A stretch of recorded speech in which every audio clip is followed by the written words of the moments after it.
It's draft day, so I'm going to give my semi-mock draft, mostly what I think the broadcast team is going to say about each pick. Titans, Brian Callahan finally gets his guy to build around to implement his offense. Titans first, premier quarterback prospect since Vince Young, Cam Ward. This one, I guess, seems obvious. They're also going to mention that he probably would have been the fourth or fifth quarterback in last year's draft. Cleveland Browns, somebody to pair with Ward on the defensive side or Judy on the offensive side, or somebody who can do both. They're gonna compare Travis Hunter to Shohei Ohtani. They're gonna try to not talk about how horrible a situation Cleveland is, and maybe not mention who's going to throw him the ball, which is a huge question. New York Giants, they're going to dance around the subject of Daboll needs to win now. They're going to do what they always do. They're going to try to get somebody who is Lawrence Taylor. They're going to draft Abdul Carter. They're going to reference Lawrence Taylor. They're going to act like he's the next Lawrence Taylor. New England Patriots, all we're going to hear about is Vrabel's toughness and how he wants to bring in toughness. I think it's going to be Will Campbell. Either way, it doesn't matter. They're going to talk about Vrabel's toughness. Even if they go with a skill position guy, they're going to mention Vrabel wants to protect his asset in Drake May. Jacksonville Jaguars, I don't know how to pick this. I think they're just going to mention Duval. I think they're going to go with a defensive lineman here. They seem to always do that. I don't know. Jacksonville has said. Las Vegas, they're going to go with Membu. And all the announcers are going to talk about is Legion of Boom, Pete Carroll's dedication to having a gritty run game and a tough defense. And they're going to mention Pete Carroll's past over and over and over. And they're going to say they love the pick because it matches that. New York Jets, I don't know. Who are the Jets going to take? It's going to be somebody that is going to go into a bad situation and probably underperform. Carolina Panthers, they better go defense. They're going to talk about how they have their franchise quarterback put in place. The defense is pretty weak. I know there's no targets, maybe Tedero McMillan, but they're going to talk about Bryce Young, how he was benched and then turned out to be the answer. New Orleans Saints, thinking Shader goes here, or defensive lineman from Ole Miss. They're going to mention Derek Carr's arm. They're going to mention that they have the Kellen Moore from Philadelphia, who wants to bring the Philadelphia-style offense. So if they go offensive line here, if they go running back, if they go any position, they're going to mention how he's trying to build what he had in Philadelphia. Chicago Bears, if Ashton Genty lands here, they're going to talk about Walter Payton. Then they're going to talk about how Caleb Williams and the rest of the team is all set in place. All they were missing was one little spark plug. And there's going to be the offseason champion Chicago Bear announcement. And they're probably going to let all the Bears fans down once the season starts. San Francisco 49ers, it's going to be a reach that Shanahan is going to turn into a superstar prospect. Then they're going to talk about the Brock Purdy situation and if this is either insurance for him or continuing to build a roster so that they can plug any quarterback in there. Dallas, we're going to talk about how Jerry has almost no time left. He's making a splash pick. No matter who it is, it's going to be labeled as a splash pick. If it's offensive line, they're going to talk about he's getting back to the 1990s.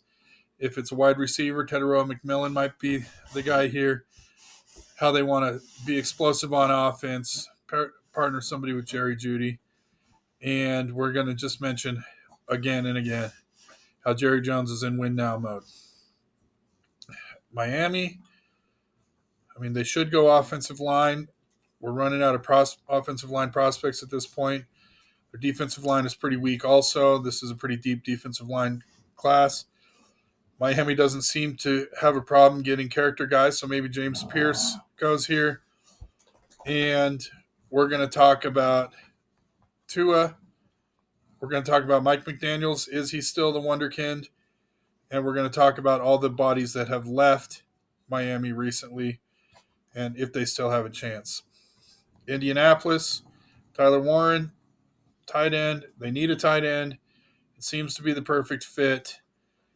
And all we're going to talk about is Anthony Richardson only has 17 starts. He's 8-9 in those starts. Is he the guy? Can he be the guy? The quarterback competition between Daniel Jones and Anthony Richardson, and Tyler Warren being a weapon that can help solve that conundrum. Atlanta, I really hope they take a quarterback. They're not going to take a quarterback. Most likely, they're going to look for secondary help. I think Will Johnson would be the perfect guy here. You know, he can play inside in that slot position. He can kind of do a hybrid safety. He can be that joker role. That's what Atlanta desperately needs. Arizona, if they don't trade Kyler Murray and move up, which is on the table, I think, we're going to talk about how Marvin Harrison was a little bit of a letdown, a little bit of a head case. We're going to talk about Trey McBride getting a huge contract and stepping up. And then we're going to go defensive line here. They're going to talk about giving Kyler less of a need to have to carry the whole team. Cincinnati, Joe Burrow conversation that they're paying 3 players $1 gajillion and that this person is a reserve for that. Most likely an offensive lineman. Like I said earlier, the draft starts getting thin on O-linemen here. Defensive line, if they're not going to pay Hendrickson, we might as well find his replacement here. Talk a lot about that. And then we're going to loop back to the big three. How much money they gave. That graphic's going to be up. Seattle, and I don't know what they're going to do. I think they're going to blow it. I don't trust this new regime. We're going to talk about Baltimore influence. It's probably going to be a pass rusher. This is where a lot of pass rushers are going. And we're going to talk about how we want to rebuild the defense that was in Baltimore and a Baltimore-style defense and the mill of pass rushers. I think that's the pick at Seattle. It's a Baltimore-style pass rusher. Tampa Bay, linebacker, kid from Alabama. You know, that's what they need. That's what everybody's saying. We're going to talk about how Baker Mayfield was a revelation and then got paid. We're going to talk about that aging roster. We're going to mention a little Tom Brady stuff and then move on. It's a pretty nondescript pick. Denver, I think they're going to go Murray and Hampton. And then we're going to talk about how Sean Payton has always had good running backs and how he's a running back guru and how Bo Nix was a great late pick. Maybe we're going to loop back to, can one of these quarterbacks be Bo Nix? Amari Hampton makes a lot of sense.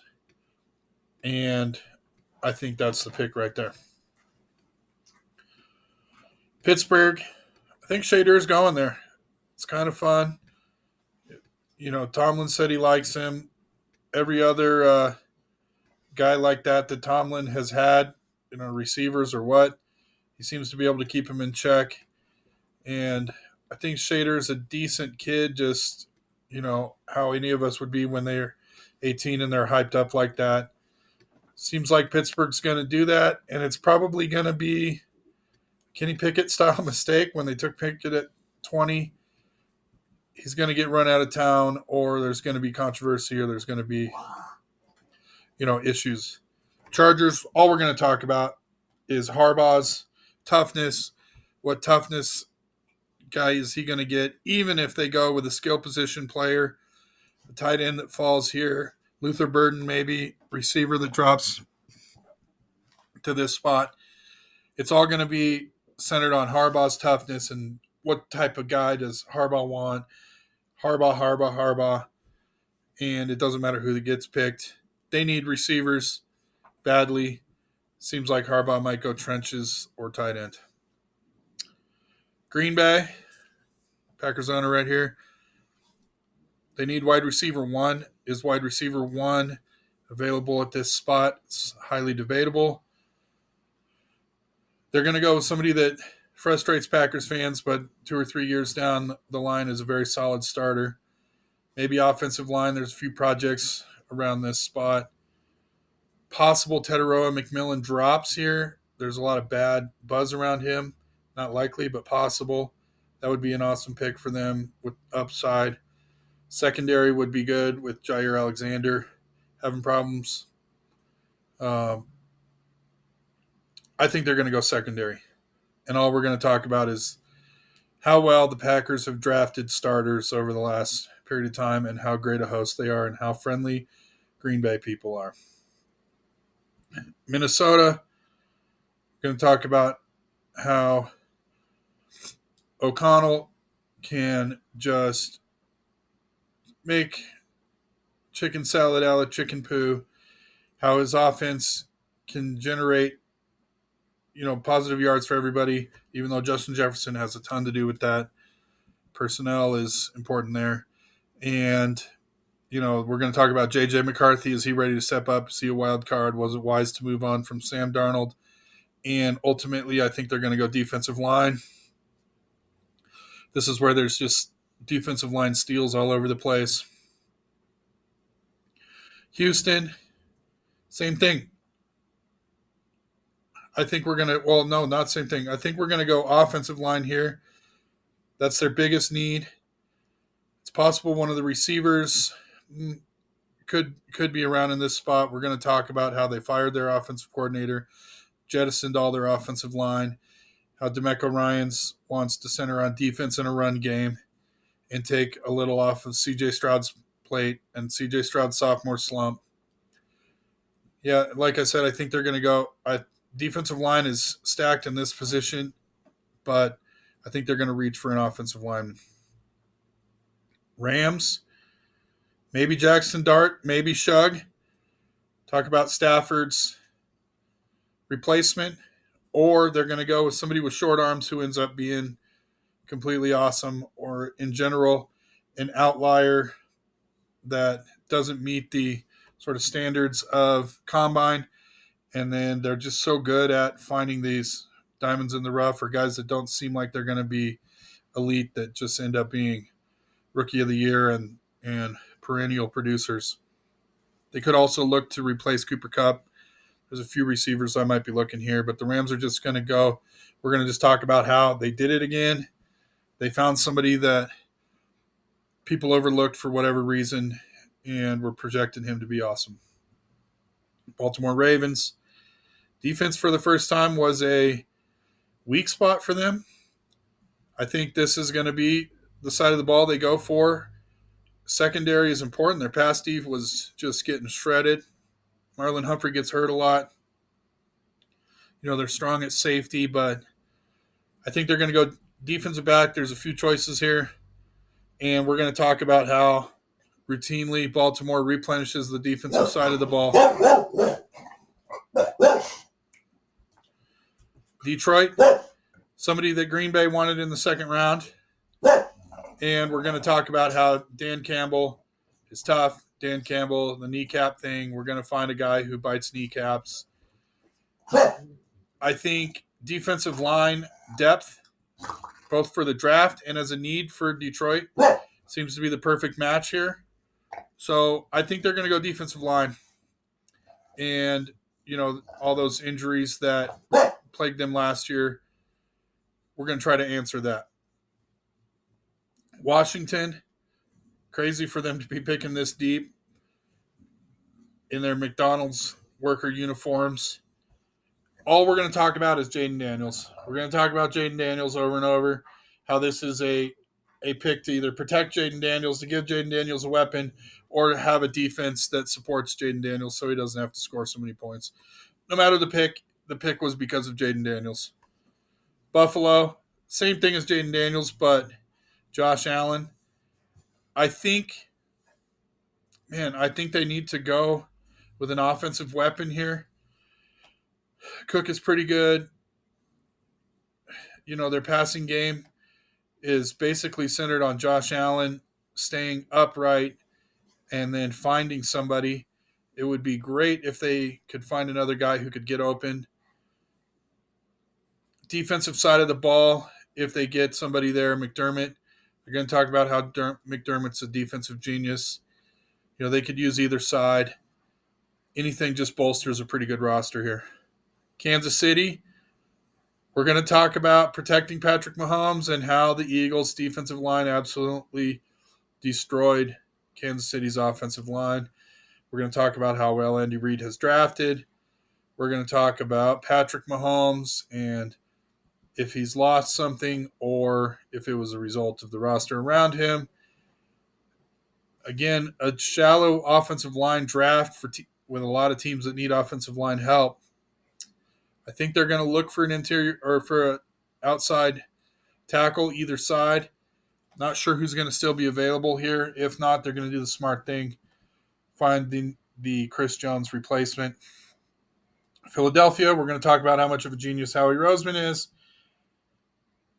how great he is at drafting, and we're going to take maybe Malachi Starks or another Georgia defensive player, and we're going to run it back.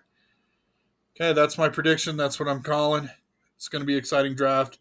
As you can tell by this mock draft, this isn't like the other ones. This is just kind of what the narratives are. And this is such a hard draft to call, which is going to make it so awesome. All right, hope you guys enjoy it. Bye.